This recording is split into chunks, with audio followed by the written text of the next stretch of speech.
کہ چینی قونصل خانے پر حملے کے 5 سہولتکار گرفتار کر لیے گئے ہیں۔ کالعدم BLA نے را کی معاونت سے یہ حملہ کرایا تھا اور بھارتی ایجنسی نے فنڈنگ کی۔ ایڈیشنل IG کراچی امیر شیخ کہتے ہیں کہ حملے کی منصوبہ بندی افغانستان اور کوئٹہ میں ہوئی۔ ادھر گرفتار سہولتکار کا کہنا ہے کہ کالعدم BLA کا اسلم عرف اچھو دہشت گردوں سے رابطے میں تھا۔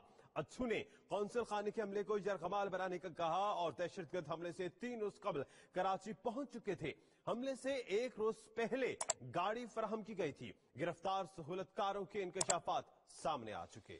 کراچی میں چینی قونصلیٹ پر حملے کے 5 سہولتکار قانون کے شکنجے میں آ گئے۔ ایڈیشنل IG ڈاکٹر امیر شیخ نے بتایا کہ چینی قونصلیٹ پر حملہ بلوچستان لبریشن آرمی نے را کے ایما پر کی۔ اس کی منصوبہ بندی افغانستان میں ہوئی۔ اس کی پلاننگ جو ہے نا افغانستان میں ہوتی رہی، اس کی پلاننگ زیادہ تر کوئٹہ میں ہوتی رہی۔